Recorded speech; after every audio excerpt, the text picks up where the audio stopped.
El universo mecánico.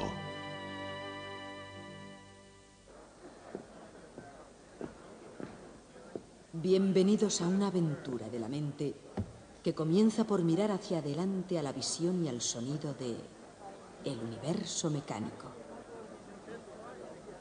Hay algunas actividades del hombre que la mente asocia con un determinado lugar por considerarlo como el lugar ideal para tal actividad.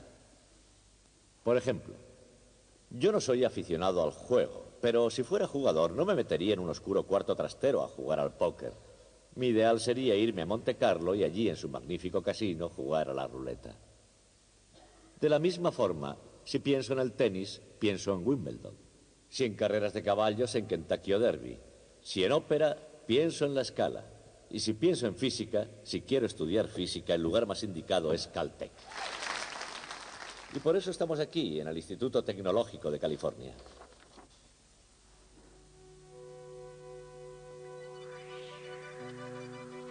Hay una rama de la ciencia, llamada cosmología, que tiene que ver con el presente y el futuro del universo, como un todo. ¿Cómo comenzó el universo? ¿Cómo evolucionó? ¿Cómo seguirá evolucionando? Y en la ciencia hay también otra rama, en el campo de la física para ser más exactos, que se llama mecánica. La mecánica se ocupa de algo que tal vez tenga poco que ver con la filosofía, pero no por eso es menos profunda. ¿Cómo empezó la mecánica? ¿Y hacia dónde va? ¿Cómo funciona?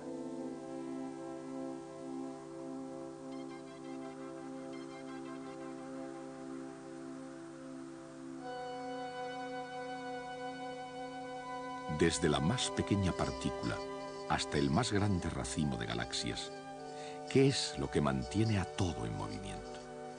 Acelerando, decelerando, cambiando de dirección o marchando recto hacia adelante. ¿Por qué el comportamiento de las cosas es como es? Tanto si se trata de un sólido como de un líquido, o de un gas, o de una invisible y enigmática fuerza. Exactamente, ¿cómo influyen entre sí y por qué? Todas estas preguntas, desde la más simple a la más complicada, no han surgido recientemente. Existían ya desde que hubo hombres para poder planteárselas.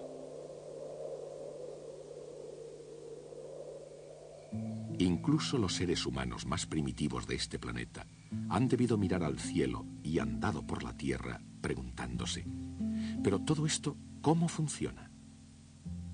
Aunque ellos mismos ni siquiera fueran conscientes de que se lo estaban preguntando. Esos hombres fueron los primeros en intentar descubrir y comprender el universo mecánico. Si existe alguna clave para poder entender el universo mecánico, se encuentra en el campo de las matemáticas. Y en las primeras civilizaciones, los mejores matemáticos que hubo fueron los griegos. Su trabajo dio un fuerte impulso a toda la ciencia. En el estudio del círculo, por ejemplo, trabajaron hasta quedar exhaustos. Y eso fue precisamente lo que dio lugar al número pi.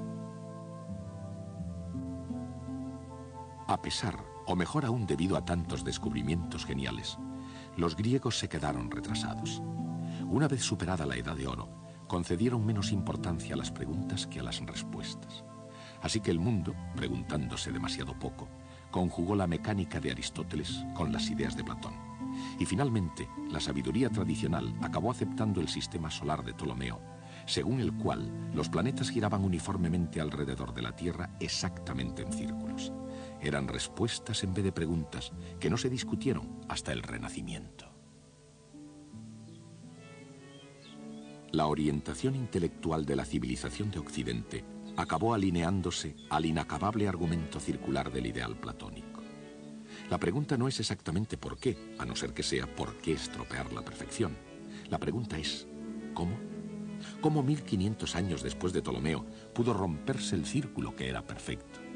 ¿Y en qué puede parecer una contradicción lógica?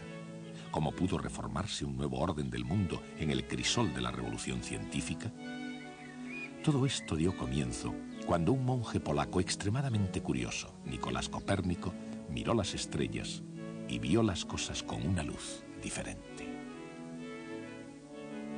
En el sistema solar de Copérnico, es la Tierra la que gira alrededor del Sol y no al contrario. ¿Por qué vio Copérnico el universo de esa forma? ¿Y por qué desde un punto de vista científico su opinión hizo que Copérnico fuera el primer revolucionario del mundo?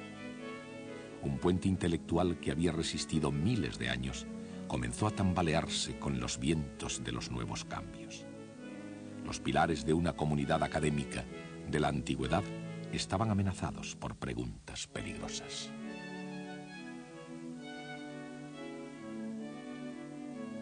Y nadie mejor preparado para llenar aquel vacío intelectual que Galileo Galilei. Aunque el pensamiento aristotélico aún era regla para el mundo del Renacimiento italiano, Galileo Galilei fue la excepción a la regla. Pensaba como Copérnico y además tenía la fuerza de sus convicciones. En otras palabras, tenía la idea correcta, pero en un tiempo incorrecto. Sus comprobaciones y sus críticas se elevaron en defensa del status quo. Si la Tierra gira efectivamente, ¿por qué cuando cae una pelota desde una torre, la de Pisa, por ejemplo, cae rectilínea y no cae en la ciudad próxima? Las respuestas comenzaron a ser más arriesgadas que las preguntas. La Iglesia, que le consideró tanto una amenaza para Roma como una afrenta al sentido común, le aconsejó que dejara que las cosas siguieran como estaban. Pero Galileo, tanto en la teoría como en la práctica, explicaba sus hallazgos cuando ya todo estaba dicho y hecho, y demostraba así lo que parecía ser imposible. Bien, aquí tengo una pluma y un martillo. Los dejaré caer aquí mismo. Es de suponer que los dos golpeen en el suelo a la vez. ¿Qué les ha parecido? Por lo visto, el señor Galileo tenía razón. Los descubrimientos de Galileo han servido a lo largo de la historia como un admirable ejemplo de imaginación científica en el trabajo. Con la mente puesta en el intento de aclarar el universo en términos científicos, los experimentos de Galileo le condujeron a un descubrimiento llamado el principio de inercia. Con una extraña perspicacia científica previó con exactitud la trayectoria parabólica de los proyectiles, así como la caída de los cuerpos. Incluso ahora en nuestros días, si se piensa en ello, todas las cuestiones que se plantean después de esos experimentos son tan retadoras como las de hace 3 siglos. ¿Cómo pudo Galileo calcular la trayectoria de un proyectil? Y al hacerlo, ¿cómo pudo impulsar las matemáticas hacia el futuro?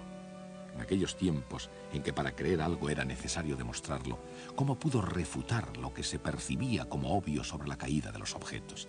¿Cómo podía llegar al suelo un martillo y una pluma al mismo tiempo?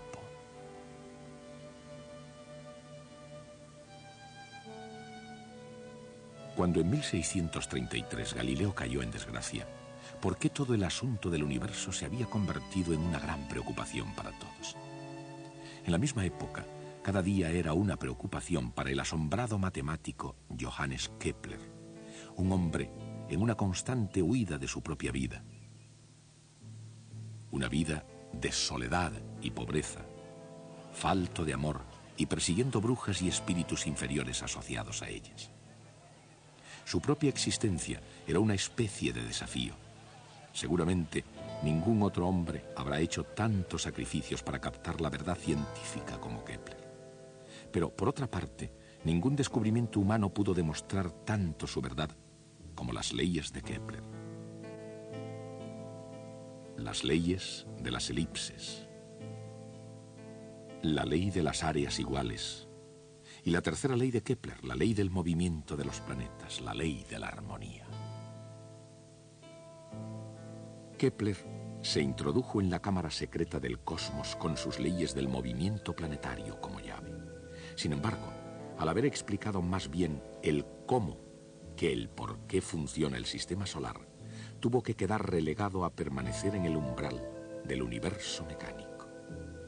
Había llegado el momento en el que algún otro diese el paso final.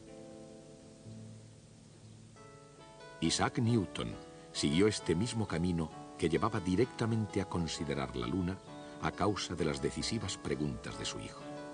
¿Por qué cae una manzana? Si una manzana cae, ¿por qué no cae la luna? Si la manzana y la luna caen por una misma razón, ¿por qué no cae la luna estrellándose contra la Tierra?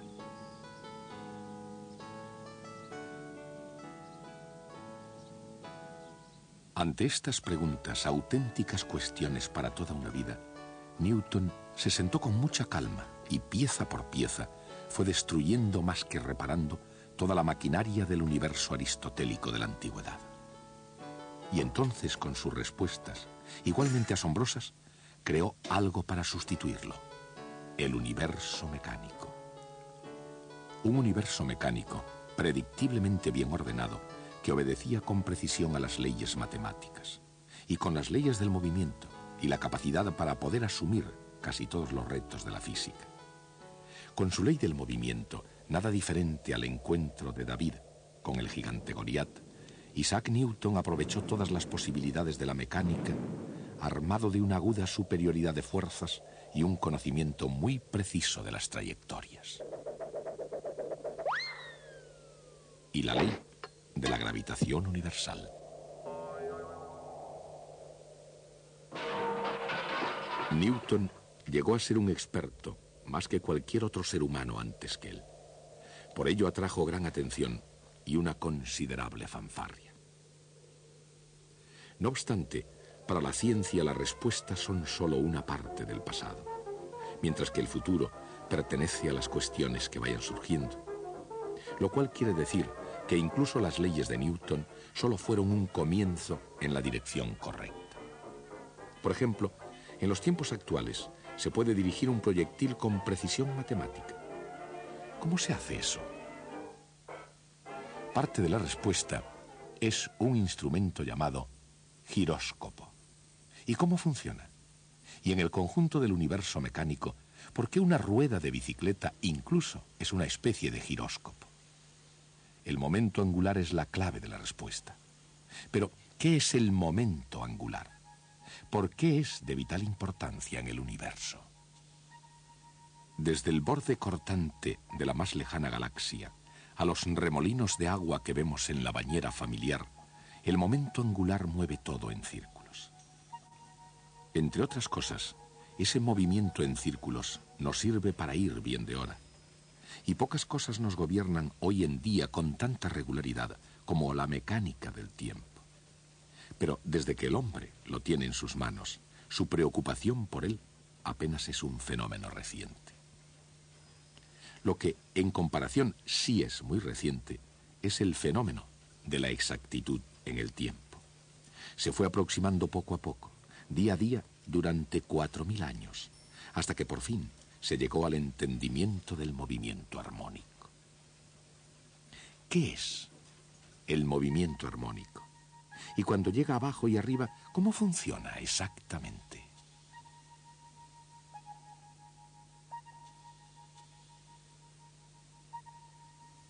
Y yendo al círculo completo del universo mecánico, ¿cómo se relaciona con el movimiento circular? La respuesta no es tan misteriosa como a simple vista pueda parecer, y no hay razón para acercarse a ella dando un rodeo. Sin embargo, a veces ayuda. Todo lo que hay que hacer es un pequeño cálculo diferencial. Mientras los cálculos de Newton se extendieron por todo el universo mecánico, el alcance de su generosidad fue mucho más estrecho. El barón Wilhelm Gottfried von Leibniz llenó el paisaje europeo de una gran confianza, y había buenas razones para ello. Como diplomático alemán y matemático, Leibniz tuvo tanto éxito que Voltaire le caracterizó como el compendio del optimismo. Mundialmente todo un compañero con las mujeres, Leibniz nada tenía en común con Newton, excepto el descubrimiento del cálculo.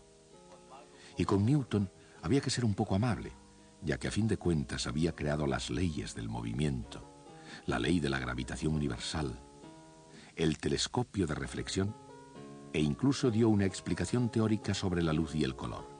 La lista de sus incomparables talentos era mucho más extensa aún. Y sin embargo, a pesar de tanta inteligencia, Newton permitió, si no es que llegó a provocarla, una amarga controversia con Lainich. Este episodio, uno solo de los dramas emocionales del universo mecánico, puso en peligro la buena reputación de un hombre y la salud de otro. Ilustrará una de las curiosas paradojas que se esconden en el corazón humano de la ciencia. Por ejemplo, así como el científico no siempre es racional, el entorno científico casi siempre lo es. Y de hecho, es en un laboratorio de física donde la naturaleza se revela en los términos más racionales. ¿Qué es lo que hace exactamente un científico moderno? Más allá de su definición en un libro de texto, ¿cuál es el método de la ciencia? Y en el mundo real, ¿cómo funciona exactamente el método científico? A veces se comienza con una cubeta de aceite, un robusto puchero de hierro, un toque de disciplina, un poco de creatividad y quizá un toque de genialidad. Y en algunas ocasiones, aunque muy raramente, el resultado es tan insignificante como el valor de la carga de un electrón.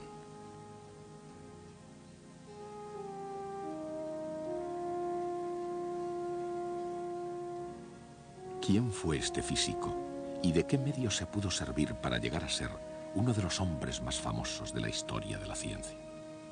En el pasado, presente y futuro, los físicos están siempre fascinados por los misterios de la naturaleza. Por ejemplo, por la naturaleza misteriosa de la luz. Luz. Solo poder captar esa idea ha sido algo tan difícil como entender la casi incomprensible inmensidad del universo. La velocidad de la luz ha sido aún más difícil de entender. ¿Por qué tiene un valor específico? ¿Por qué se le llama constante fundamental?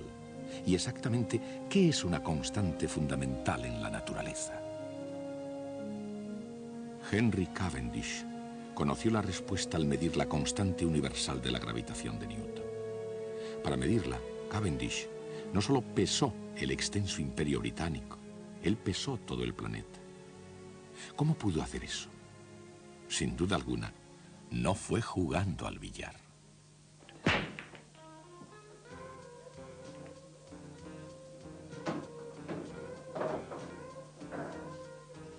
Estos hombres viven de unas leyes que, aunque no siempre estén dentro de la legalidad, están sin embargo de acuerdo con las leyes de la mecánica clásica. Por supuesto, no todos los hombres aquí aprecian ese hecho. La mayoría de ellos van solo a jugar un poco al billar o a aprovecharse de la experiencia por otros medios. Pero las posibilidades aumentarían si se aplicaran correctamente ciertas leyes físicas. Y todos se alegrarían de los resultados.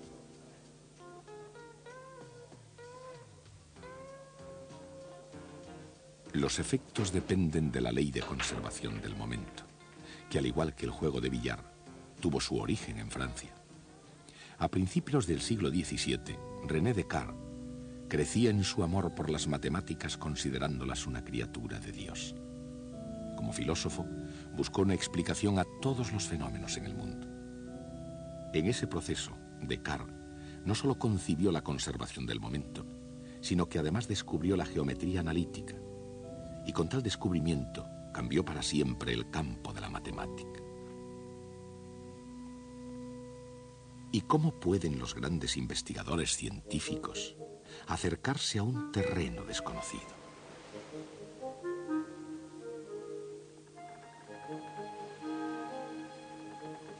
Y cuando algo ha sido ya descubierto, ¿cómo puede alguien entrometerse y reclamar el mérito? En el campo de la ciencia, desde la electricidad a la mecánica, muchas veces se ha dado el mérito no al primero que hizo un gran descubrimiento, sino al último. Probablemente algo así le ocurrió a James Prescott Joule, que no fue el primero en investigar en el campo de la conservación de la energía. Pudo muy bien haber sido el noveno científico que llegó a la ley de la conservación de la energía. Pero fue Joule, como Cristóbal Colón, quien obtuvo la fama. ¿Por qué? En el gran conjunto de cosas, ¿eso qué importa? El gran almacén del cosmos tiene hoy en día en sus estanterías tanta energía como el primer día en que las ventanillas del universo se abrieron para empezar a despachar sus asuntos. Por otra parte, si nunca se pierde la energía, ¿por qué se cansan los músculos? ¿Y por qué caen las masas? La energía mecánica, así como todo ejercicio en general, tiene mucho que ver con velocidad y posición.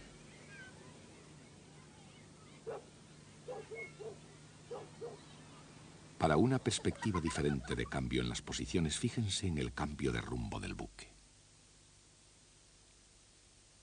Un desafío, si es que ha habido alguno, para el universo mecánico. La electrónica sofisticada, los espléndidos dispositivos de seguimiento, personal sin comparación posible. Estos son los recursos de un guardacostas de los Estados Unidos.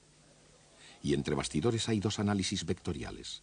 En una situación de peligro o en una clase, ¿cómo puede la matemática vectorial sacarnos de la dificultad?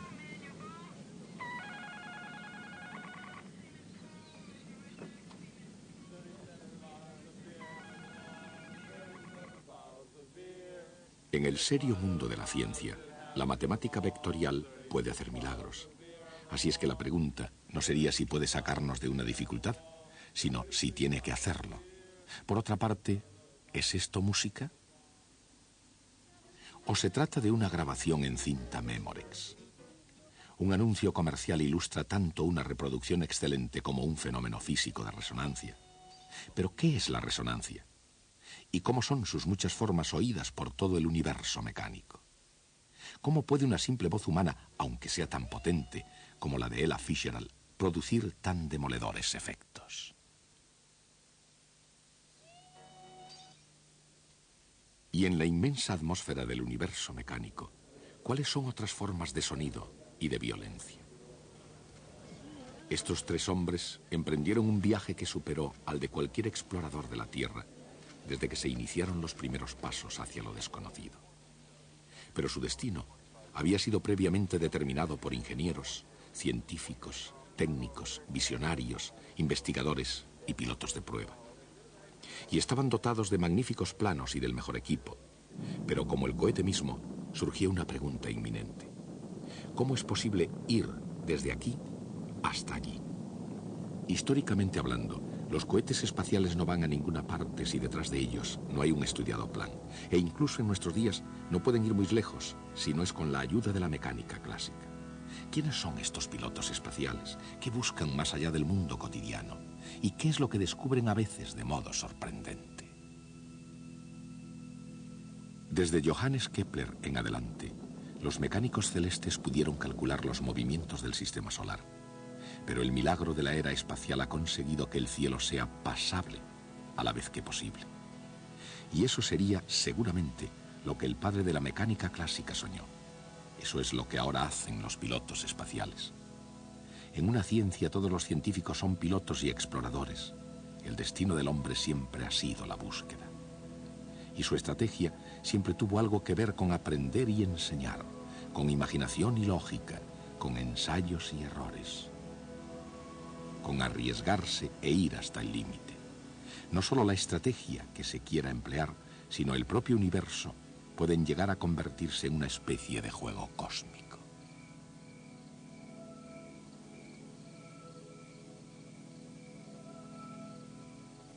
A lo largo de los años ha habido una larga lista de grandes jugadores. Algunos de ellos jugando según las reglas y otros por libre, pero todos ellos compartiendo una necesidad común. Ellos tenían que jugar en serio.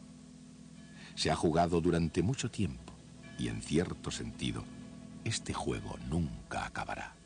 En mi opinión, nuestra asignatura, la mecánica clásica, forma parte del más importante descubrimiento en la historia de la humanidad. Antes, la visión que nosotros teníamos del universo era la misma que habíamos heredado de los antiguos griegos, especialmente de Platón y Aristóteles. Las esferas de cristal de los cielos eran inmutables, serenas, eternas y perfectas. Y solo aquí abajo, en este mundo inferior, había confusión, decadencia, desorden y muerte. Era una visión destinada a ponernos en nuestro sitio.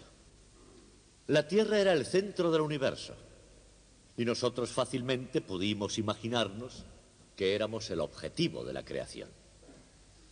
Pero llegaron Copérnico y Kepler y Galileo y Newton, y entonces nos encontramos con que estábamos viviendo en una mota de polvo en un rincón perdido del universo.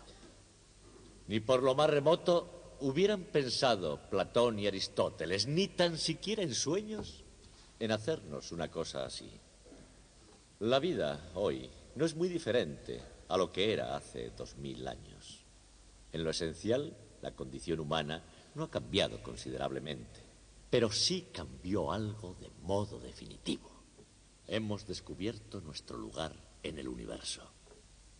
Por eso este descubrimiento es tan importante. Ahora nuestra tarea consiste en conocer qué se descubrió exactamente, cómo se llegó a ello y quién lo hizo. Comenzaremos por uno de los más importantes hallazgos de Galileo Galilei. Ese será nuestro próximo tema. Fue descubierto por Galileo, perfeccionado después por Isaac Newton, y en manos de Albert Einstein proporcionó una teoría de la mecánica del cosmos. Fue uno de los mayores misterios de la física. Todos los cuerpos caen con la misma aceleración constante. Ley de la gravedad o ley de la caída de los cuerpos. En el vacío, todos los cuerpos caen con la misma aceleración constante.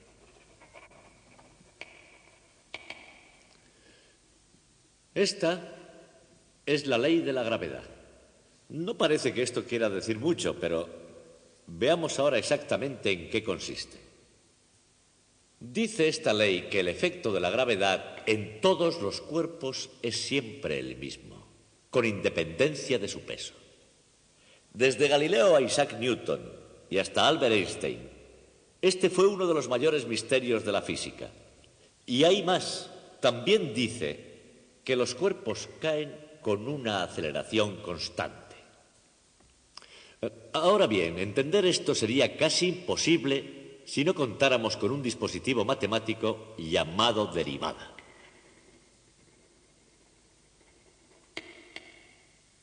Luego veremos lo que significa. Y finalmente, aunque esto nos parezca muy profundo e interesante, está violentando nuestra más simple intuición, porque esto que decimos sucede en el vacío y no en el mundo que nos es familiar.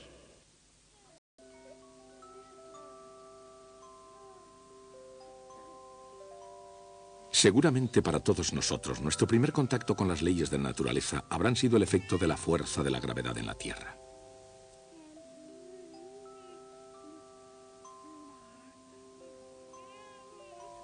Entendamos o no cómo funciona la fuerza de la gravedad,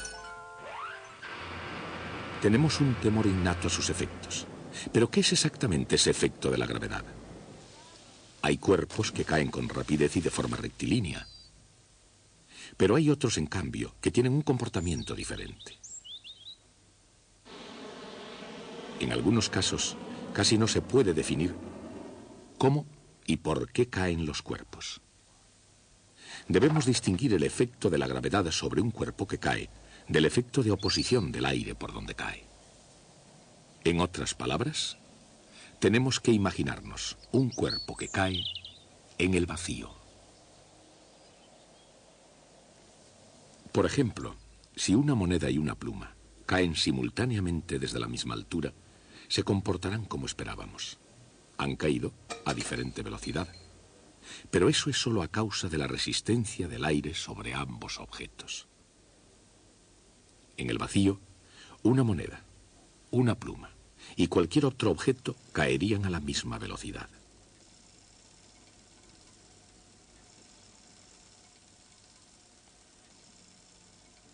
La moneda y la pluma están ahora en el tubo de cristal, sin prácticamente aire, es decir, en el vacío, y ahora seremos testigos de la ley de la gravedad en acción.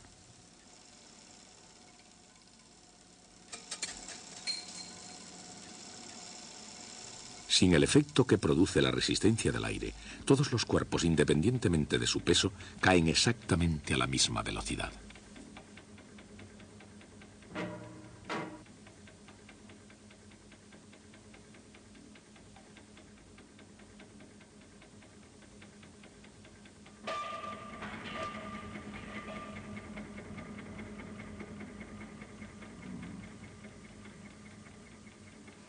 Cuando el astronauta del Apolo 15, David Scott, exploraba la Luna sin nada de aire, hizo una demostración de este tradicional experimento. Bien, aquí tengo una pluma y un martillo. Una de las razones por las que vinimos a la Luna fue porque un caballero llamado Galileo hizo un importante descubrimiento sobre la caída de los objetos en campos gravitatorios. ¿Y dónde encontraríamos un sitio mejor para ver si su descubrimiento era correcto que en la Luna? Los dejaré caer aquí mismo. Es de suponer que los dos golpeen en el suelo a la vez. ¿Qué les ha parecido? Por lo visto, el señor Galileo tenía razón.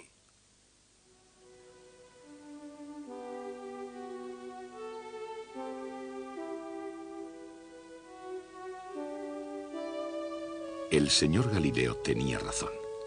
Hace casi 400 años, cuando todo el mundo pensaba que los cuerpos pesados caían con más rapidez que los ligeros, Galileo se dio cuenta de que en el vacío todos los cuerpos caerían a la misma velocidad. Por supuesto, Galileo no podía conseguir un vacío, pero pudo imaginar uno. Pintó un cuerpo pesado unido a otro ligero. Este cuerpo compuesto caería más deprisa o más despacio que el cuerpo pesado solo. Si el cuerpo ligero caía más despacio, retardaría la caída del cuerpo pesado. Pero al mismo tiempo, un cuerpo compuesto tiene que pesar más que uno solo pesado. Por lo tanto, el cuerpo compuesto tendría que caer más deprisa que el cuerpo pesado solo, pero nunca más despacio. Es obvio que la idea de que un cuerpo pesado cae con más rapidez solo conduce a una ineludible contradicción.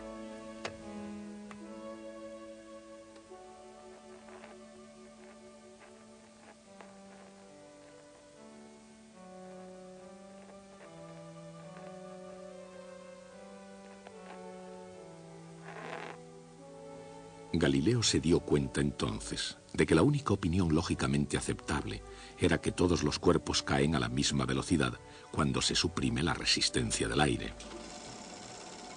Si todos los cuerpos caen en el vacío a la misma velocidad, la siguiente pregunta es: ¿y cuál es exactamente esa velocidad?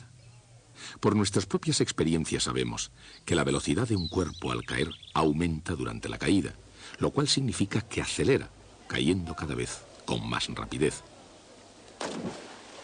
Incluso antes de Galileo, algunos eruditos ya habían intentado dar una explicación a ese movimiento de aceleración.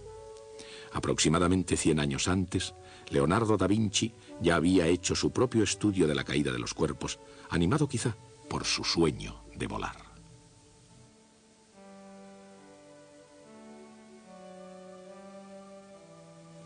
Más que preguntarse por la rapidez de la caída de los cuerpos, Da Vinci se preguntaba cuánto caerían en los sucesivos intervalos de tiempo. Su teoría del movimiento acelerado era que un cuerpo recorrería cayendo mayores distancias en intervalos posteriores. Después concluyó con la teoría de que las distancias seguían la ley de los números enteros. Es decir, una unidad de distancia en el primer intervalo de tiempo, 2 unidades en el segundo intervalo de tiempo, etc. Galileo adoptó el método de descripción de Leonardo da Vinci, pero llegó a una conclusión diferente de cómo crecían las distancias. En lugar de crecer de ese modo, Galileo tenía la teoría de que las distancias estaban relacionadas con los números impares. 1 unidad de distancia en el primer intervalo de tiempo, 3 unidades de distancia en el segundo intervalo, 5 unidades de distancia en el tercer intervalo, etc. En otras palabras, según Galileo, la distancia recorrida en cada intervalo es proporcional a los números impares. Galileo llegó a sus conclusiones después de realizar una brillante serie de experimentos en los que medía el tiempo que rodaba una bola por planos inclinados cada vez más empinados. La ley de los números impares de Galileo se puede ver en acción en algún lugar sorprendente.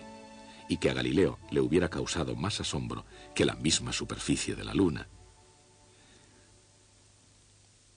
En una montaña rusa de un parque de atracciones al sur de California, los visitantes pagan con gusto una cantidad de dinero por el privilegio de dejarse caer en caída libre a través del espacio bajo la influencia de la gravedad. Algodón de azúcar, candy, es mucho mejor. A mí esto no me gusta nada. No. De hecho, esta parte del paseo es gratis. Oh.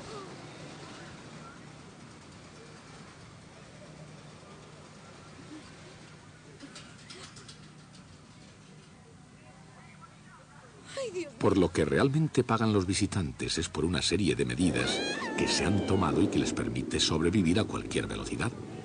Pero, ¿y qué hay de Galileo?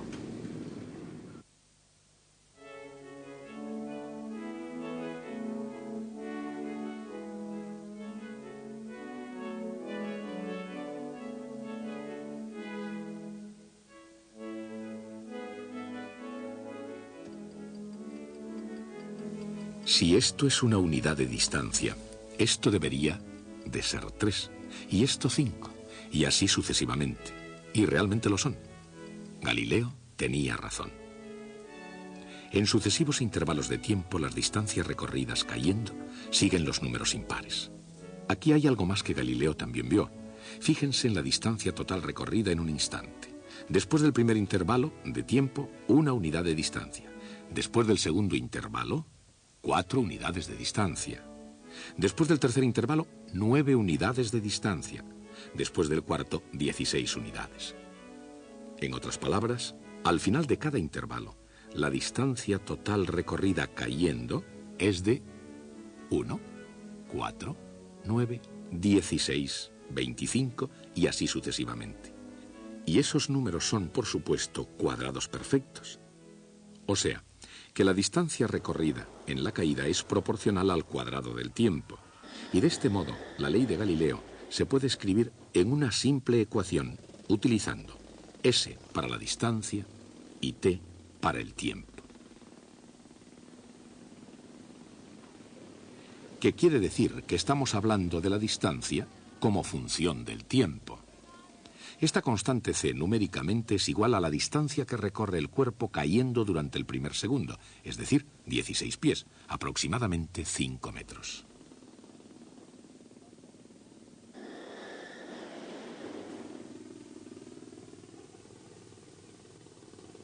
En cualquier punto de la caída, la distancia es igual a c veces el cuadrado del tiempo. Así, después de 2 segundos, la distancia recorrida cayendo es igual a c veces 2 al cuadrado, o sea, 4c. Si tomamos el valor 16 para c, sabemos que ha caído 64 pies, unos 19 metros y medio. De nuevo, esta fórmula quiere decir que para cualquier instante t se puede encontrar el valor ds. En este punto, cualquier visitante, aunque petrificada por el susto, puede preguntarse cuánto ha recorrido en su caída en cada instante. Y quizá quiera también saber con qué rapidez está cayendo.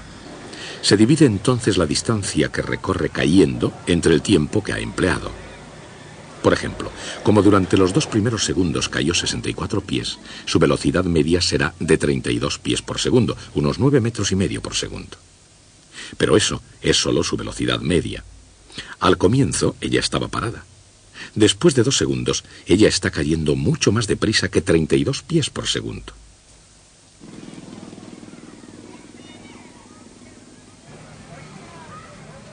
Pero lo que realmente desea saber esta mujer no es su velocidad media, sino su velocidad exacta o instantánea en cualquier instante dado. Sin embargo, si queremos utilizar la misma ecuación dividiendo la variación de distancia por la variación de tiempo, se nos plantea un serio problema. En cualquier instante durante la caída, digamos a 1.5 segundos, la variación en la distancia y en el tiempo es exactamente 0.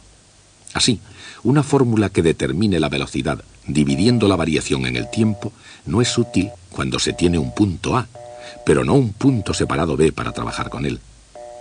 Y para complicar aún más las cosas, el máximo y el mínimo del cociente serían 0. Dividir por 0 es un desastre matemático. Tal vez la expresión velocidad instantánea sea una contradicción en sus términos. Sin embargo, el propio sentido común nos dice que un objeto en movimiento debe tener una cierta velocidad en cada instante. El problema es mucho más que un juego ingenioso de palabras. Es un dilema que ha importunado durante miles de años a todos los matemáticos, pero no había modo de resolverlo.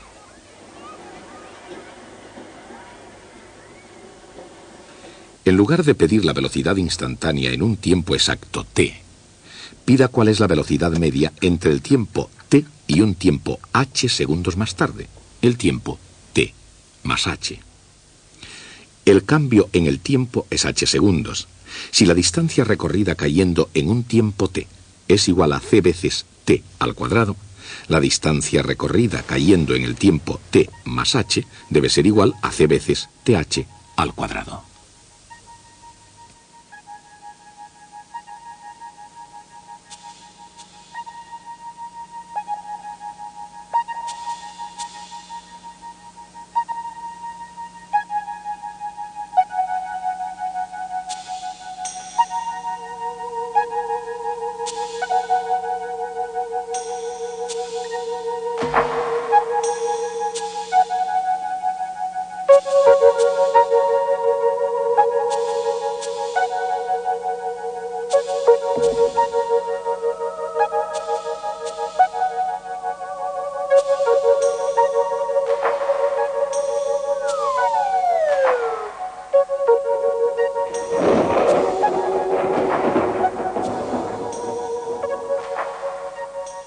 Hemos resuelto el problema y ahora ya podemos calcular la velocidad media comenzando en cualquier instante para cualquier intervalo h.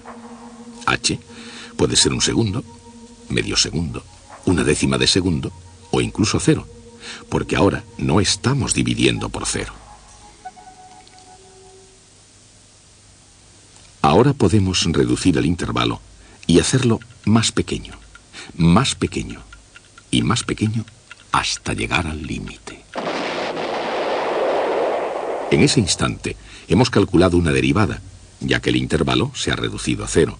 Si h es exactamente cero, nos encontramos con que en un instante t cualquiera existe una velocidad instantánea y la llamaremos v. v es igual a 2ct.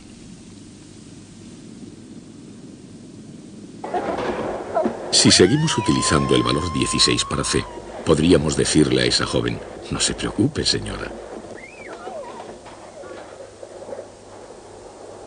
La distancia que usted ha recorrido es solo 16 veces t al cuadrado pies, unos 5 metros, y su velocidad en cada instante ha sido 32 veces t pies por segundo, casi 10 metros por segundo. Obviamente, se ha quedado impresionada. ¿Cómo lo calculó? Podría preguntar. Nosotros acabamos de inventar la derivada. En el lenguaje común, derivada quiere decir que deriva de algo, como por ejemplo, en la frase el dulce de chocolate es derivado del chocolate. Pero en matemáticas esa palabra tiene un significado técnico muy concreto. Es el ritmo con el que algo está cambiando. La velocidad de la caída de esta señora era la derivada de la distancia desde lo alto. En otras palabras, la velocidad es la derivada de la distancia. Al principio, cuando hablamos de su velocidad media, estábamos haciendo álgebra, simplemente dando valores a la ecuación velocidad igual a distancia dividida por tiempo. Pero cuando comenzamos a trabajar con un intervalo de duración h y lo hicimos tender a cero, estábamos calculando una derivada y entramos en el mundo del cálculo diferencial. El cálculo diferencial es la matemática de utilizar derivadas. Calcular una derivada se llama diferenciación. Las derivadas no solo se aplican a los cuerpos en movimiento. Se puede calcular también una derivada que represente el ritmo de cambio de una población de delfines con relación a la temperatura del océano. O del volumen de un globo respecto al área de su superficie. O a la variación en el precio de una pizza respecto a su diámetro. En otras palabras, las derivadas se pueden calcular para casi toda situación en la que haya variación en alguna cantidad cuando otra de las cantidades aumente o disminuya.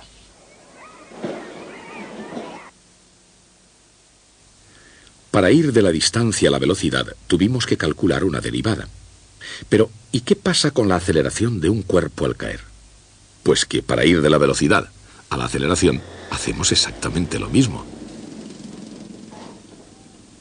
Si v como función de t es igual a 2ct, entonces v de t más h igual a 2c de t más h.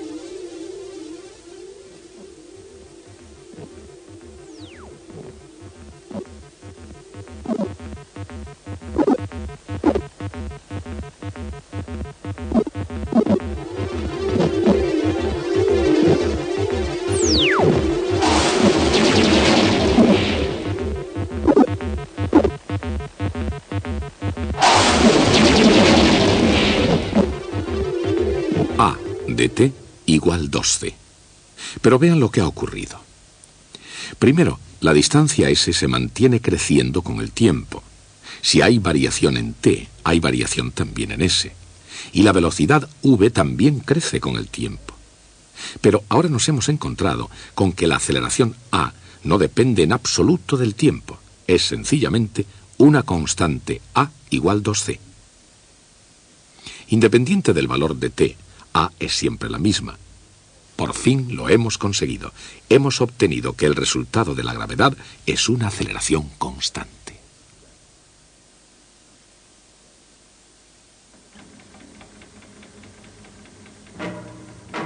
Teníamos 3 preguntas sobre la caída de los cuerpos. ¿Cuánto caían? ¿Con qué velocidad? ¿Y con qué rapidez variaba su velocidad? Con bastante facilidad pudimos saber la distancia recorrida.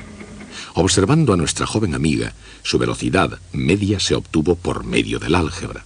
Y luego, para saber a qué velocidad caía exactamente el cuerpo en cada instante y con qué rapidez variaba su velocidad, tuvimos que utilizar ese maravilloso instrumento matemático, la derivada. Usando la derivada, hemos podido explicar el movimiento de caída de los cuerpos. Los cuerpos caen con aceleración constante. Como esa aceleración es muy importante, tiene su símbolo propio, una g minúscula. G igual 2c. Y ahora ya podemos escribir las 3 expresiones de la ley de la gravedad en su forma definitiva, cambiando c por g partido por 2.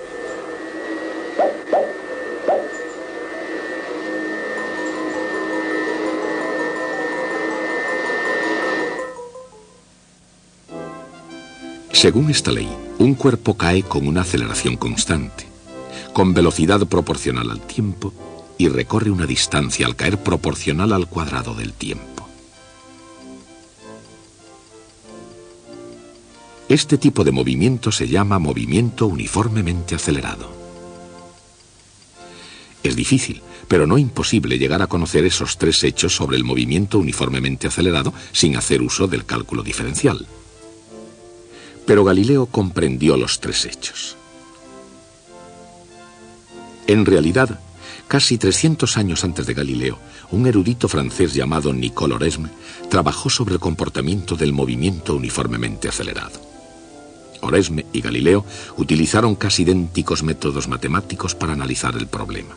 Dichos métodos se basaban no en ecuaciones algebraicas, sino en proporciones entre cantidades y en figuras geométricas. La derivada fue inventada una generación después de la muerte de Galileo por Sir Isaac Newton y Gottfried Wilhelm von Leibniz. Con este nuevo y poderoso método de análisis se pueden analizar tipos aún más complicados de movimientos. Describir el movimiento uniformemente acelerado llega a ser incluso muy fácil. Sin las derivadas, es muy difícil entender qué significa aceleración, y menos aún describir el movimiento uniformemente acelerado y explotar a fondo sus consecuencias. Y, sin embargo, Oresme y Galileo lo hicieron. Describieron el movimiento uniformemente acelerado y sacaron sus consecuencias. Fueron verdaderos genios. Una de las tareas de la física es la de encontrar principios sencillos, económicos, pero importantes que expliquen nuestro complicado mundo. Y eso es lo que hemos hecho hoy. Si yo dejo caer algo, cae bajo la influencia de la gravedad de la Tierra. Al caer, su movimiento ha sufrido una cierta influencia debido a la oposición del aire.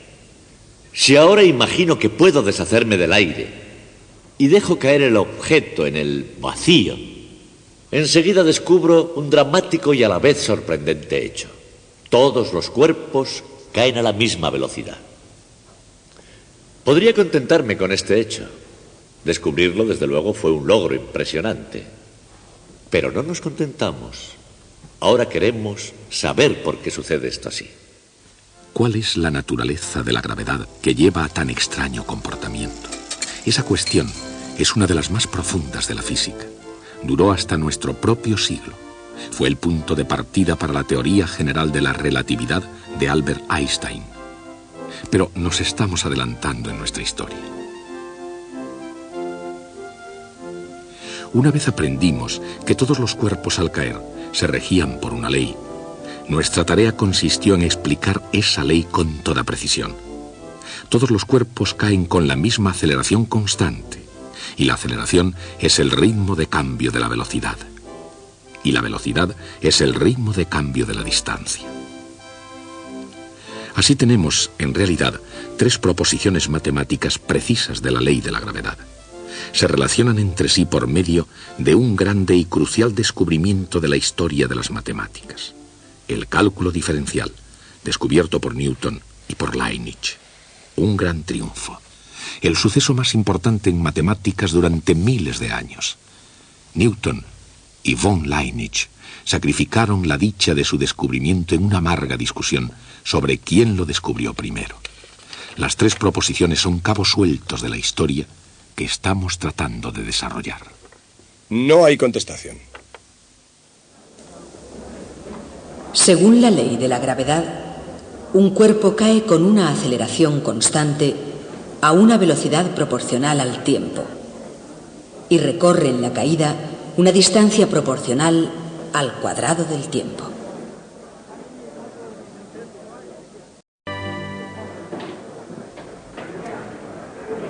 El cálculo diferencial es una poderosa herramienta matemática para analizar el cambio en las cosas. Las asas de esa herramienta son algunas reglas sencillas para calcular derivadas.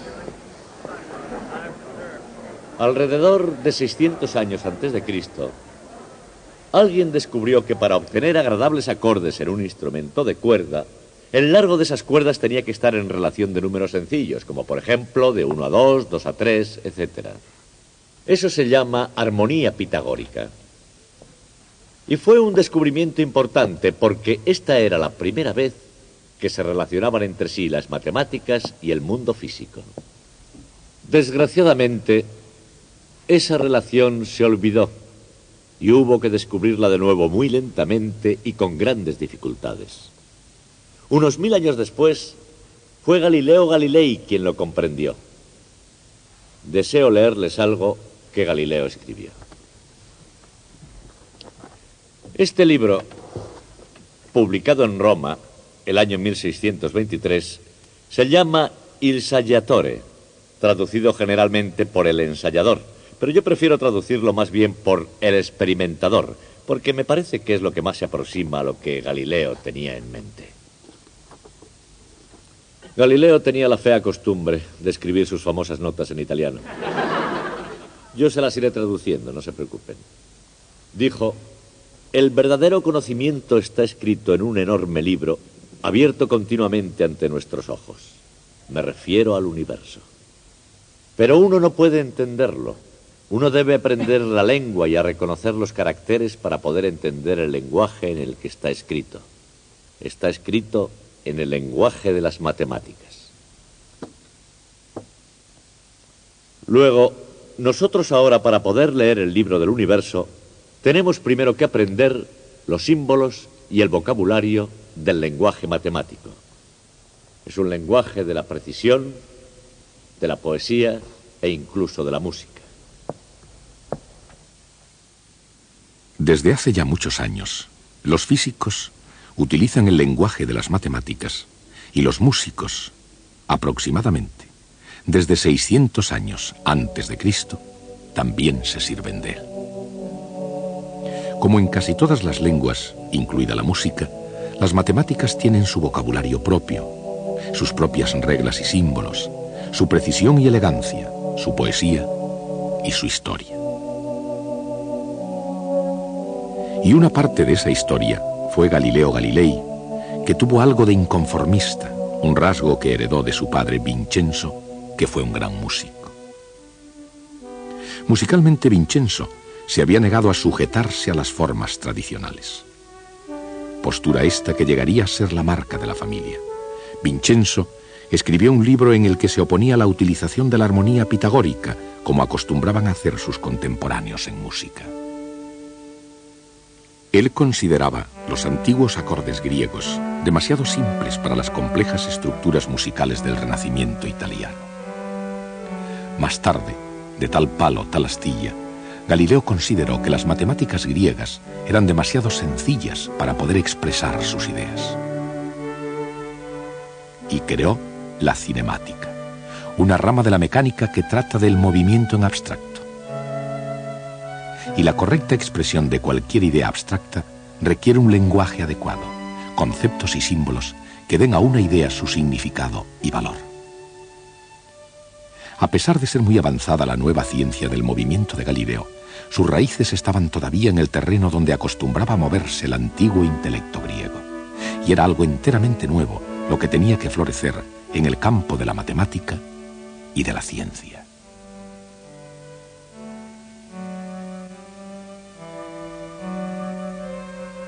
Los eruditos necesitaban un lenguaje más sofisticado que el que se hablaba desde Arquímedes y Euclides. En otras palabras, después de Galileo, la física necesitaba un lenguaje más avanzado.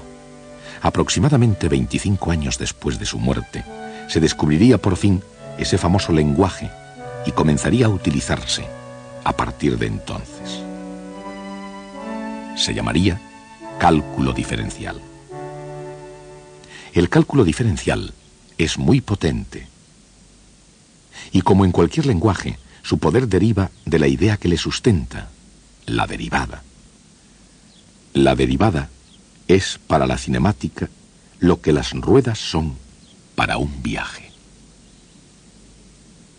Un medio sencillo, pero muy eficaz, para poder obtener una perspectiva completa de lo que es una derivada.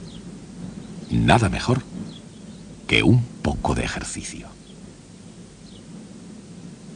La derivada no solo se aplica a un cuerpo moviéndose horizontalmente, ni por eso, ni solo a un cuerpo moviéndose verticalmente hacia arriba o hacia abajo, o como sea. La derivada es el ritmo de cambio de cualquier función en un determinado punto instante. Como ya se explicó al hablar de la ley de caída de los cuerpos de Galileo, la velocidad es la derivada de la distancia, pero es también algo más. Una derivada puede representar el ritmo de cambio de cualquier cosa. Por ejemplo, la densidad de población de los delfines en relación con el aumento o disminución de temperatura del agua, o el ritmo de cambio de volumen de un globo respecto al área de su superficie, o el ritmo de cambio del precio de una pizza con respecto a su tamaño. Como se ve, el concepto de derivada está por todas partes, pero el proceso mecánico de la derivada, el cálculo diferencial, necesita un enfoque práctico para que el concepto se imponga.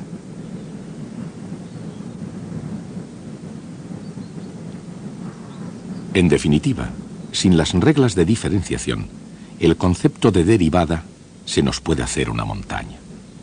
A la larga, es una ayuda a incluir algunas definiciones recogidas por el camino. Por eso, antes de que sea demasiado tarde para volver atrás, consideren lo empinado. En un plano inclinado, lo empinado es la relación entre el cambio en la altura y el cambio en la distancia horizontal. Esta relación, un número, recibe el nombre de pendiente. Por ejemplo, Supongamos que la altura de una cuesta aumenta 15 metros cada 100 metros. El ciclista se mueve 15 metros hacia arriba y 100 metros en horizontal. La pendiente es de 0,15. Cuanto mayor es la pendiente, llegar hasta arriba es toda una proeza.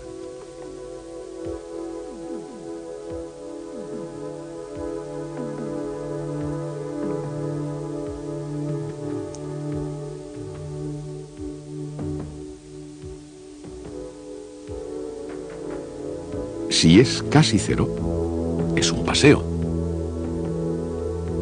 Y cuando la pendiente es negativa, es cuesta abajo. Aunque se pueda caminar fácilmente por ellas, las matemáticas tienen sus picos y valles, y nadie sabe quién fue el primero que preguntó cuál era la mejor manera para ir de acá para allá. La respuesta en términos algebraicos fue dada por un matemático francés llamado Fermat. En 1629 se le ocurrió la idea de hallar la recta tangente en un punto arbitrario de una curva. En 1638, Fermat compartió su descubrimiento con su compatriota René Descartes, que tenía su propio método para hallar tangentes a curvas algebraicas.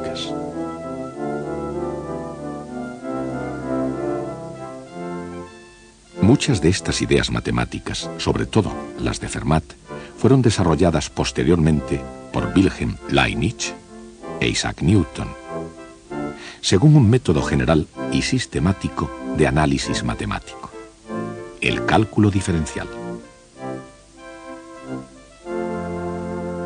Dejando la historia de lado, al menos por el momento, quedan algunas preguntas oportunas. Por ejemplo, en una curva que cambie suavemente, hay una pendiente que cambia constantemente. ¿Cómo se puede calcular, en el lenguaje de hoy, la pendiente en un punto dado?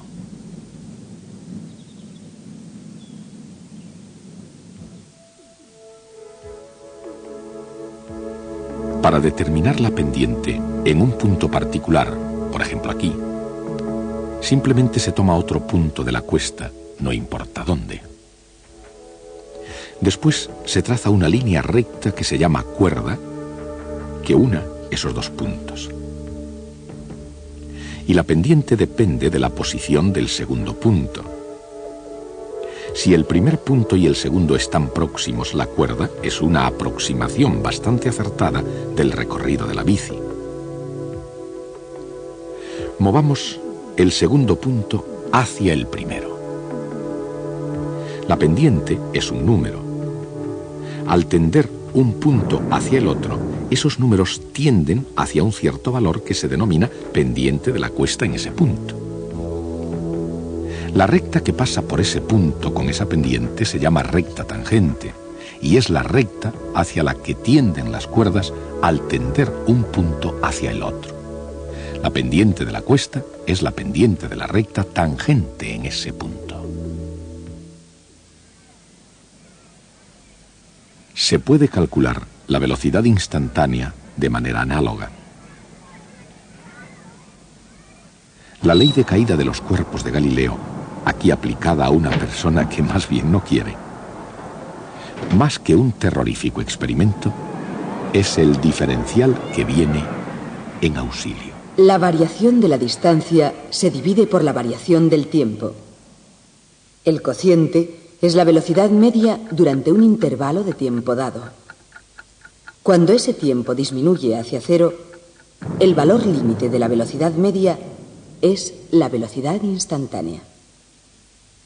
El incremento en la altura se divide por el incremento en la distancia horizontal. El resultado es la pendiente de la cuerda que une los dos puntos. Si la distancia horizontal se reduce a cero, el valor límite de la pendiente de la cuerda es la pendiente en ese punto. La diferenciación. Los objetivos y los cálculos difieren, pero no el concepto esencial ni el procedimiento. La velocidad es la derivada de la distancia con respecto al tiempo. La pendiente es la derivada de la altura con respecto a la distancia horizontal. En cualquier caso, una derivada es lo que le ocurre a un cociente, una razón entre dos números, cuando el dividendo y el divisor disminuyen hacia cero. Antes de alcanzar el cero, sus pequeños valores se expresan con la letra griega delta. Delta i es un pequeño incremento de i. Delta x es un pequeño incremento de x. Así que delta i dividido por delta x es simplemente un cociente de dos números pequeños. Cuando esos números se hacen cero, el cociente se convierte en una derivada y los deltas en un nuevo símbolo, diferencial de i dividido por diferencial de x. El símbolo de la derivada, que significa derivada de la cantidad y con respecto a x. Cuando ya se domina la mecánica sencilla, encontrar la derivada de cualquier cosa es tan fácil como accionar un interruptor.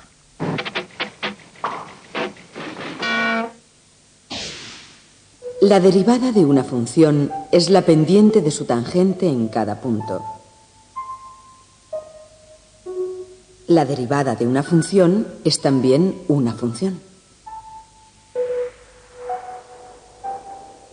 Si la función es una recta, la pendiente es constante y la derivada es precisamente esa constante.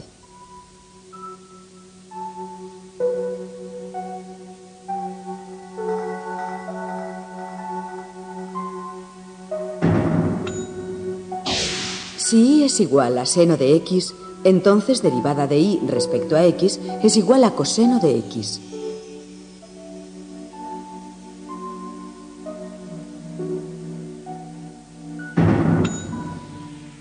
Si y es igual a coseno de x, entonces derivada de y respecto a x es igual a menos seno de x.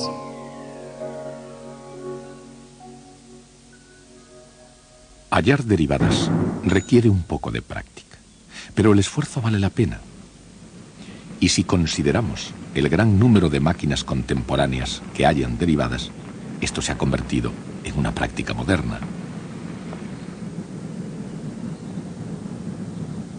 Un velocímetro, o cuentakilómetros, es una máquina que deriva, mide la derivada de la distancia recorrida en cada instante a lo largo del camino.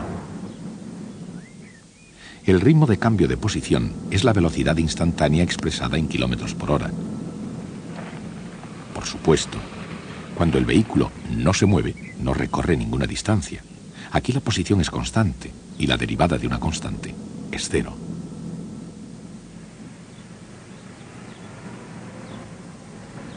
La matemática es un lenguaje con estructura gramatical, un conjunto de reglas que componen y descomponen la tarea que se tiene entre manos. En cualquier cosa que se trabaje, desde construir una casa a componer una sinfonía, la tarea más complicada puede descomponerse de la misma manera. Newton y Leibniz desarrollaron las herramientas del cálculo que permiten diferenciar la función más complicada descomponiéndola en partes sencillas. Una de las reglas básicas de la diferenciación es la regla de la suma.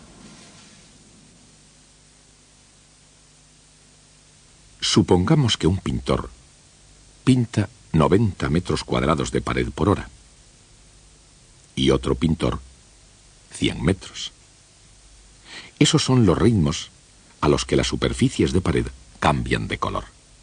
En otras palabras, son las derivadas. Por consiguiente, cada hora se han pintado 190 metros cuadrados de pared. Así es como funciona la regla de la suma. La derivada de una suma es la suma de las derivadas.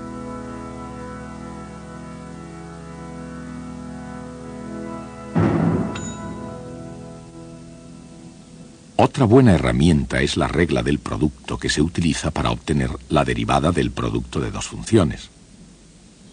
Por ejemplo, el área de un tablero es el producto de su largo por su ancho.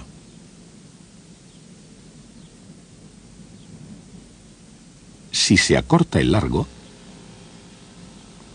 la variación en el área es el producto del ancho multiplicado por la variación en el largo.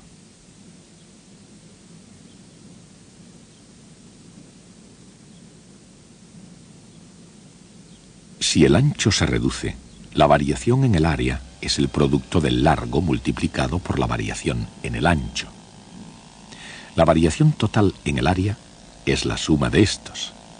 Y es exactamente así en el caso del carpintero, como en el lenguaje del cálculo diferencial.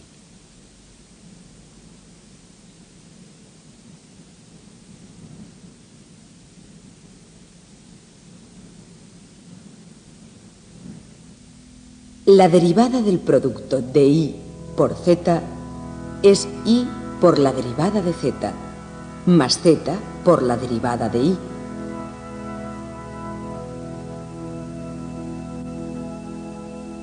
Usando esta regla, es posible encontrar la derivada de x al cuadrado.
O de x elevado al cubo,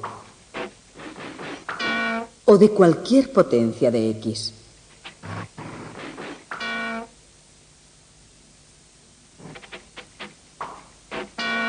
La derivada de x a la enésima potencia es n por x a la potencia n menos 1.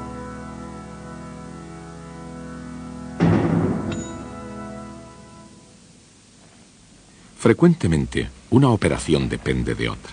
Por ejemplo, supongamos que un vehículo tiene un consumo específico de 17 millas por galón de fuel. Eso es una derivada.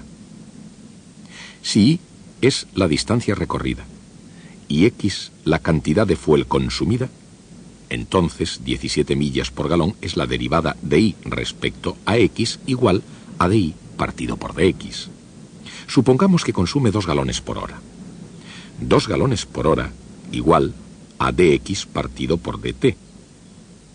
La velocidad de un vehículo en millas por hora es igual a las millas recorridas por galón multiplicado por los galones que consume por hora. Es la regla de la cadena. Se utiliza cuando y depende de x y x depende de t.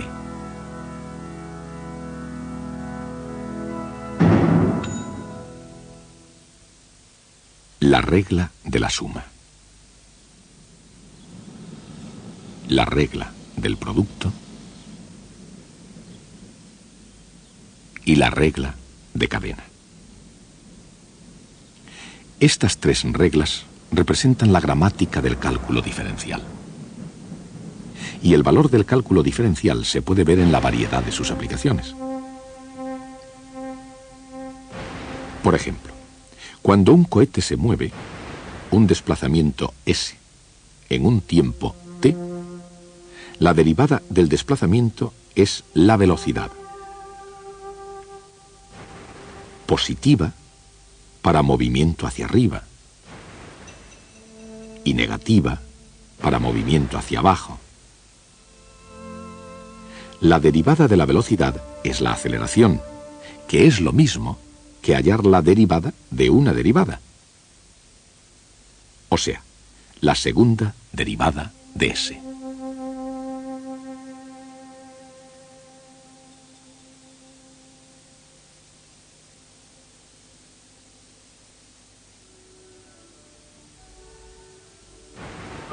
La aceleración producida por el encendido del cohete. Las reglas de cálculo diferencial y sus aplicaciones a la física.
He recibido una carta de un músico llamado Albert Einstein. La envió en 1912. Ha tardado en llegar. El servicio de correos trabaja a veces con mucha lentitud.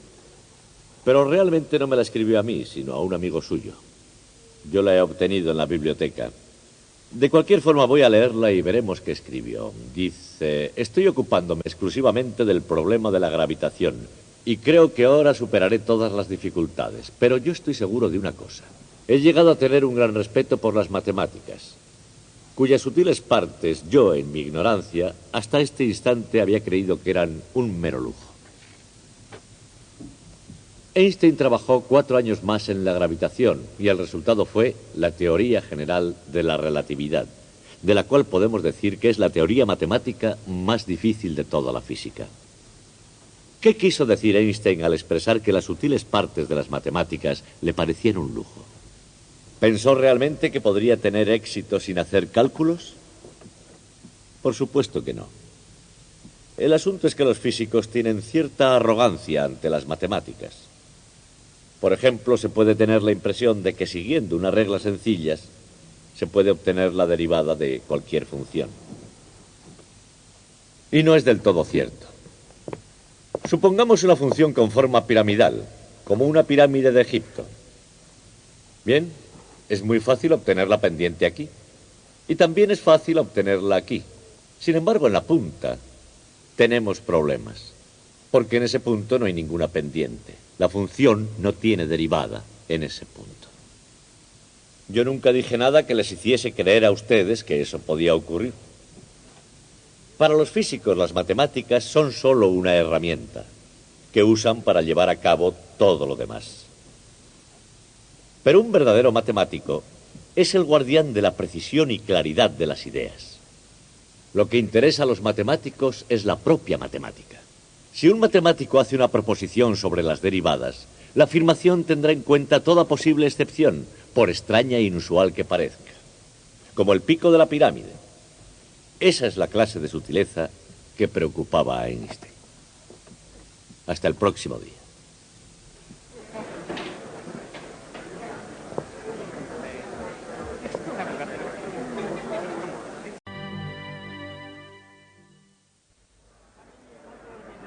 Los objetos se mueven con velocidad constante en línea recta cuando no actúa sobre ellos un agente exterior. Este principio fundamental se llama la ley de inercia. Hoy vamos a hablar un poco de Galileo. ¿Por qué llamaremos a los italianos de una determinada época por su nombre de pila como si fueran muy amigos nuestros? Y no solo a Galileo, también a Dante, Leonardo, Rafael. Es curioso. Les decía que hoy vamos a hablar un poco de nuestro buen amigo Galileo Galilei. Aquí vemos un retrato suyo sacado de uno de su época a partir de un relieve de madera.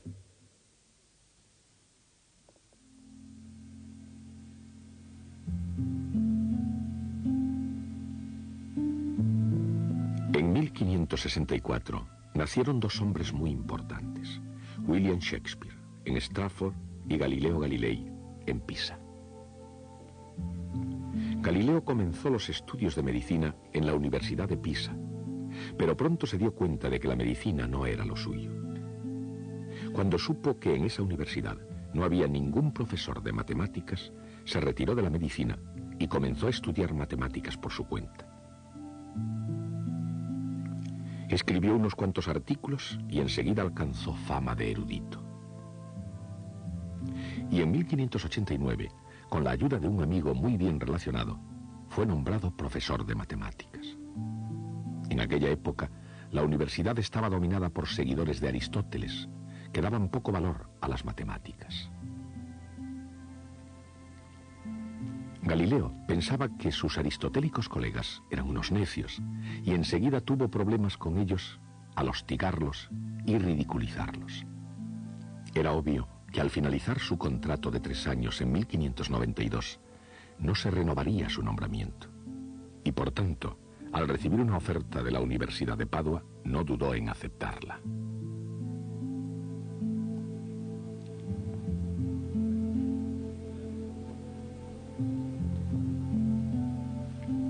En Padua, explicó la geometría de Euclides, la astronomía de Ptolomeo y la mecánica de Aristóteles. Su investigación iba dirigida a la caída de los cuerpos y a los planos inclinados.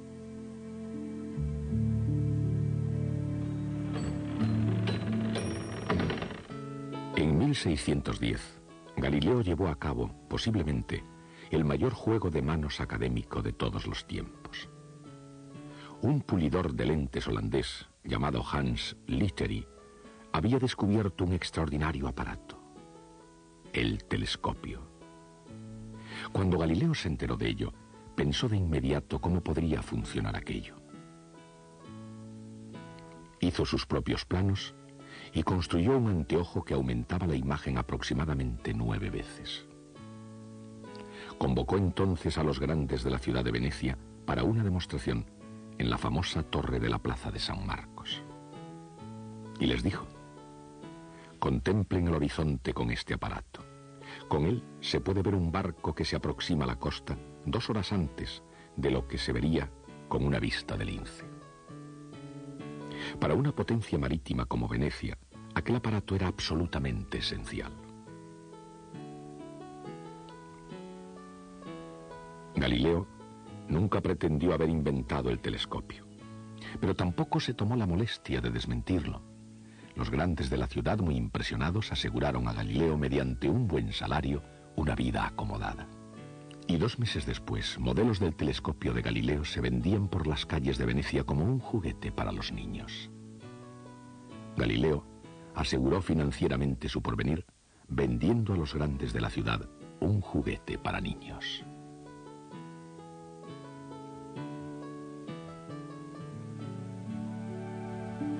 Pero Galileo tenía en mente cosas mucho más importantes en relación con el telescopio. Construyó telescopios más grandes y más potentes, incluyendo uno que aumentaba la imagen hasta 30 veces. 2 de ellos están actualmente expuestos en el Museo de Historia de la Ciencia de Florencia. Galileo miró al firmamento con aquellos telescopios e hizo algunos descubrimientos notables. Las lunas de Júpiter, conocidas aún hoy como satélites de Galileo, las montañas de la Luna, las distintas fases de Venus y las manchas sobre la superficie del Sol.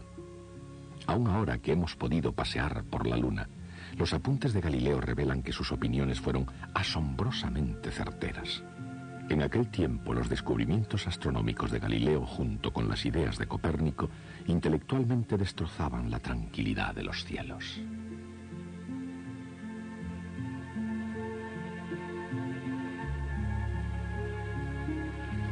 Cualquiera que se atreviese a mirar por el telescopio de Galileo, lo que vería sería el comienzo del fin de las ideas de Aristóteles y Ptolomeo sobre el mundo, y el comienzo de un sinfín de dificultades para Galileo Galilei.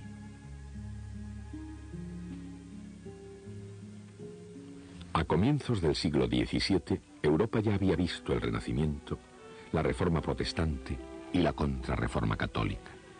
Grandes cambios estaban sacudiendo parte del sistema medieval: religión, arte, literatura, música, matemáticas y otras ciencias, pero sobre todo la astronomía.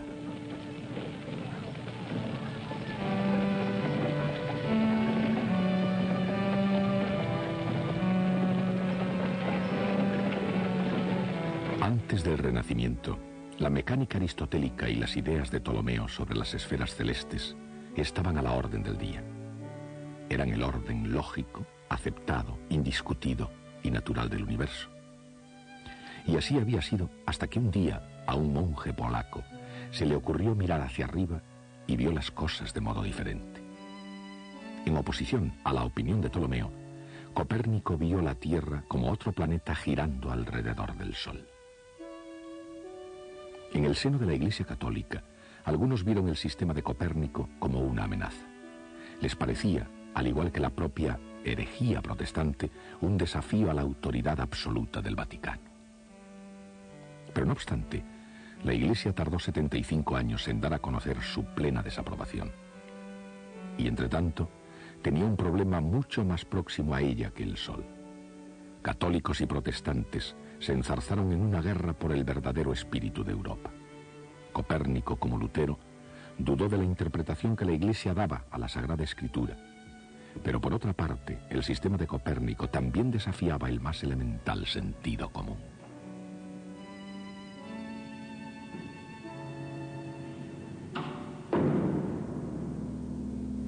Los objetos pesados caen naturalmente hacia el centro de la Tierra, porque ese era el centro del mismo universo. Si la Tierra está girando y marchando violentamente por el espacio, ¿por qué no salen volando las cosas? Y si realmente la Tierra gira, ¿por qué un cuerpo al caer de una torre cae directamente abajo? Como no cae en la ciudad más próxima, o al menos a alguna distancia. Hace 300 años esas preguntas tenían mucha lógica, eran preguntas inteligentes. Y Galileo Galilei se dedicó a encontrarles respuesta. A pesar de su naturaleza independiente, Galileo era un hombre popular, respetado y admirado por todos en general. Y su inteligencia dada por Dios hizo que la Iglesia le considerara como a uno de sus hijos favoritos. Seguramente Galileo gozaba con aquellas atenciones, pero si grande era su hambre de fama, mayor aún era su sed de conocimiento y de verdad. Al comenzar su carrera siendo profesor en Padua, Galileo supo ya desenvolverse muy bien en sus empresas académicas. Entre otras cosas, fue tutor de príncipes en materias tales como magnetismo y matemáticas. Pero, a la larga, el telescopio era siempre lo que más le interesaba. Con la publicación de su primer libro, El mensajero celeste, se revelaron sus notables observaciones y la fama de Galileo creció por toda Europa. Pero aún así, en algunos círculos, no fueron muy bien acogidos sus descubrimientos. Con el telescopio, Galileo había visto algo no imaginado, o al menos algo que los seguidores de Ptolomeo no habían dicho nunca.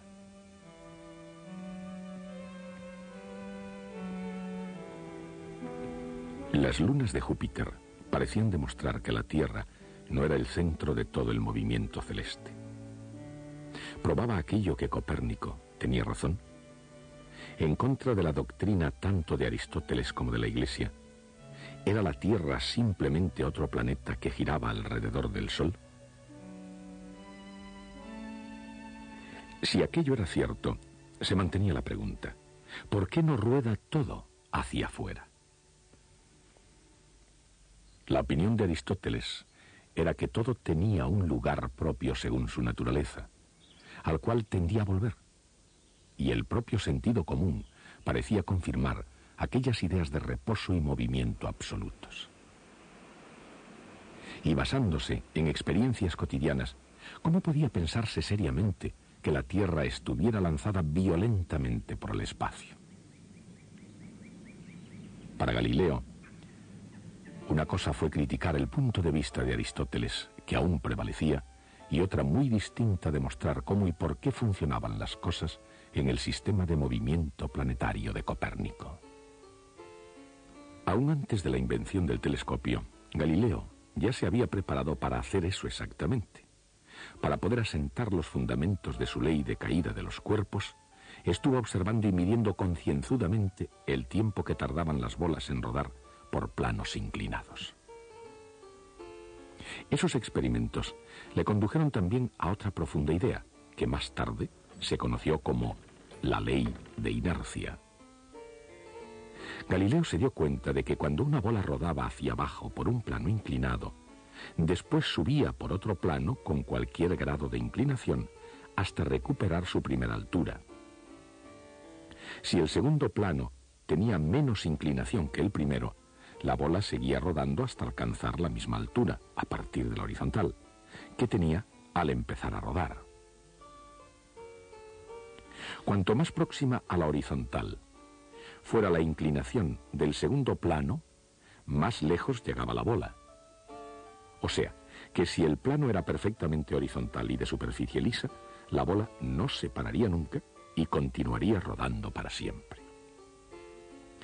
Este fue el decisivo experimento que Galileo necesitaba para poder explicar por qué las cosas, incluyendo a sus críticos, podían mantenerse sobre una superficie dando vueltas. Un cuerpo en movimiento horizontal tiende a conservar el movimiento que lleva. En la superficie de la Tierra todas las cosas están en movimiento horizontal, exactamente a la misma velocidad que la propia superficie, y no hay rozamiento que afecte al movimiento de esos cuerpos porque todos se mueven juntos. Con tan espectacular concepción, Galileo derribó el antiguo dogma aristotélico de que era natural a todos los cuerpos tender al reposo. Pero aunque la idea de Galileo fuera muy brillante, no era del todo exacta. Influido aún por la idea platónica del movimiento circular, Galileo pensó que un cuerpo continuaba siempre en movimiento, pero solo horizontalmente, no en línea recta, sino dando vueltas, siguiendo a la superficie de la Tierra. Una generación más tarde, René Descartes puso en orden todo esto, dando a la ley de inercia su última forma. Los objetos en movimiento no tienden por sí mismos hacia el reposo, tienen tendencia a continuar como están hasta que algo se interfiera. Ahora es más fácil de entender que en los tiempos de Galileo. Hoy en día pocos se atreverían a negar que la Tierra gira alrededor del Sol, que el Sol gira alrededor de una esquina de una galaxia, que esa galaxia se mueve sola en un racimo de galaxias, todas marchando a gran velocidad por la inimaginable inmensidad del universo. ¿Cómo se puede encajar la idea de reposo en este gran esquema de cosas? No se puede. Nada en el universo va hacia el reposo. Por el contrario, todo continuará moviéndose como esté, en línea recta y velocidad constante, hasta que algo se interfiera. Ese es el principio de inercia. Y es una teoría tan sencilla y tan profunda como cualquier otra idea sobre la que se haya reflexionado. Como es lógico, a veces parece que los objetos están en reposo, pero eso es solo porque tienen el mismo estado de movimiento que el propio espectador. Si un objeto está en reposo o en movimiento, depende completamente del punto de observación, de si el observador se está moviendo a la misma velocidad. No existe el reposo absoluto, no existe el movimiento absoluto. Incluso marchando por el espacio a increíble velocidad en relación con la Luna, con el Sol o con el centro de la galaxia, la tendencia natural de cualquier objeto es la de conservar el movimiento que tiene. En tiempos de Galileo, esta concepción era muy difícil de aceptar. Para un aristotélico, el movimiento de una carreta requiere y tiene una explicación lógica. Si no hubiese algo que tirase o empujase, no se movería. Por lo tanto, su estado natural era de reposo. Pero en cambio, para un observador moderno, un vehículo moviéndose no necesita explicación.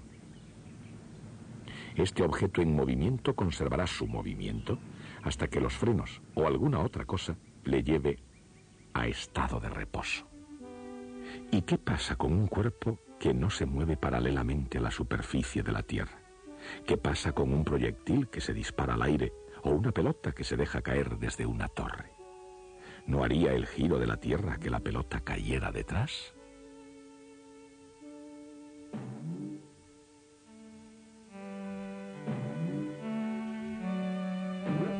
Galileo dijo que no.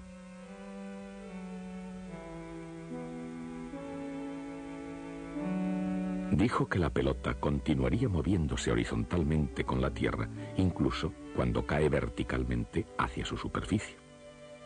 Esta concepción era muy difícil de entender en tiempos del Renacimiento, así que Galileo ofreció a sus contemporáneos una comparación. Pidió a la gente que pintase una pelota cayendo desde el mástil de un barco en movimiento. Para un marinero en cubierta, el mástil está quieto y él no estaría sorprendido de ver a la pelota caer recta hacia abajo sobre la cubierta al pie del mástil. Pero alguien en la orilla vería al barco y el mástil en movimiento. Un observador aristotélico no tendría ninguna duda de lo que iba a ocurrir. La pelota caería hacia el centro de la Tierra, mientras el barco seguiría navegando por debajo de ella. Ese marinero vería caer lanzada la pelota hacia la popa del barco en vez de ir al pie del mástil. Probablemente este experimento no se llevó a cabo nunca en vida de Galileo, pero sus resultados son precisamente lo que él había predicho. La pelota cae recta a lo largo del mástil. La pelota cae a lo largo del mástil porque ambos objetos, pelota y barco, comparten el mismo movimiento inicial. Si no compartieran el mismo movimiento inicial, entonces el resultado sería el que habrían esperado los aristotélicos. Al caer de un mástil en movimiento, la pelota cae en vertical mientras se mueve horizontalmente con el barco. Estos movimientos juntos siguen una trayectoria curva, una parábola. Galileo se dio cuenta de que esos principios originarían el movimiento de cualquier proyectil. Seguirían una curva parabólica en la tierra o en el mar. Una pelota dejada caer en cualquier parte de la tierra se comporta lo mismo. Aquí, compartiendo el movimiento horizontal del planeta, cae recta hacia abajo, llegando al suelo, al pie de la torre. En esos términos, Galileo vio y demostró algo nuevo bajo el sol. En 1616, Galileo fue citado a Roma, donde le advirtieron que no debía afirmar ni defender la idea de que la Tierra se movía alrededor de un sol estacionario. Al saber que la Iglesia se oponía oficialmente al sistema de Copérnico, Galileo esperó a que llegara un momento más oportuno para convencerles del error de sus métodos aristotélicos. En 1623, Galileo pensó que había llegado el momento. Su amigo y protector, el cardenal Maffeo Barberini,